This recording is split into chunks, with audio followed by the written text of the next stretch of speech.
2026 সালে যে বাংলাদেশিরা সবচেয়ে বেশি নুরস্ত হবে ইটালিতে, সেটা কি আপনারা জানেন? হয়তো আপনারা অনেকেই জানেন না। আপনারা ভাবছেন বিগত বছরের মতন এবছরও ইটালি থেকে বাংলাদেশিদের বেশি একটা নুরস্ত উঠবে না। বিগত কয়েকদিনে আমরা যে পরিমাণে ইটালি থেকে কাগজ উঠার খবর পেয়েছি, তার মধ্যে কিন্তু আমরা বেশিরভাগই দেখতে পাচ্ছি যে বাংলাদেশের নুরস্তা কিন্তু ইতিমধ্যে উঠতে শুরু করে দিয়েছে।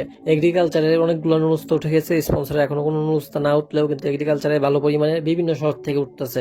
এছাড়াও 2026 সালে কিন্তু বাংলাদেশিদের খুব অল্প পরিমাণে কাগজ জমা হয়েছে, যার ফলে কিন্তু যারা জমা দিয়েছে সরকার চাচ্ছে তাদেরটাই ভালোভাবে যাচাই বাছাই করে তাদেরকে নেওয়ার জন্য, যার ফলে কিন্তু 2026 সালে প্রচুর পরিমাণে বাংলাদেশি, ফলস্বরূপ কিন্তু এক মাস যেতে না যেতে এগ্রিকালচারে নুরস্তা উঠতে শুরু করেছে এবং যেগুলো উঠেছে সেগুলো 3-4টি ইতিমধ্যে কিন্তু ভিসা হয়ে তারা ফ্লাইও করে ফেলেছে ঈদের আগে ইটালিতে।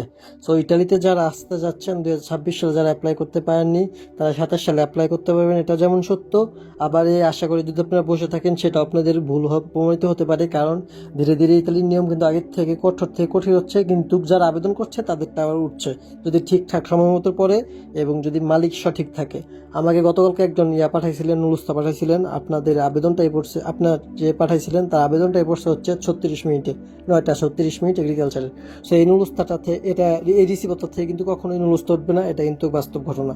আপনারা যারা জানেন না যে 20 মিনিটের পর থেকে যে আবেদনগুলো পড়ছে সেগুলো থেকে কিন্তু কখনোই নুরুস্তা উঠবে না, এটা হচ্ছে ইটালির নিয়ম। কারণ 20 মিনিটের পর আর কোনো কোঠা থাকে না, 1 থেকে 5 মিনিটের মধ্যে সম্ভাবনা 90%, তার বাকিতে আস্তে আস্তে আস্তে আস্তে কমতে থাকে, কিন্তু 20 মিনিটের পর আর কোনো কোঠা থাকে না, কোঠা সব শেষ হয়ে যায়। আর একটা কথা হচ্ছে, বাংলাদেশিদেরকে কেন এই বছর সর্বোচ্চ পরিমাণের কোঠা দেওয়া হচ্ছে বা কেন বাংলাদেশিরা 2026 সালে সবচেয়ে বেশি যাবে, এর প্রধান কারণ হচ্ছে 2025 সালে কিন্তু সবচেয়ে বেশি অবৈধভাবে ইতালিতে যারা ঢুকেছে তার মধ্যে বাংলাদেশি আছে র্যাঙ্কিং 1 নম্বরে।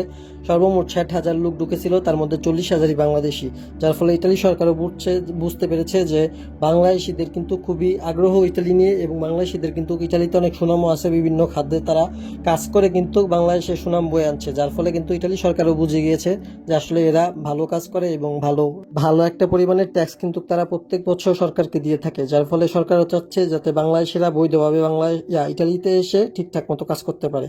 সো এই ছিল আজকের আপডেট। বাংলাদেশে কিন্তু 2026 সালে প্রচুর পরিমাণে ভিসা পাবে।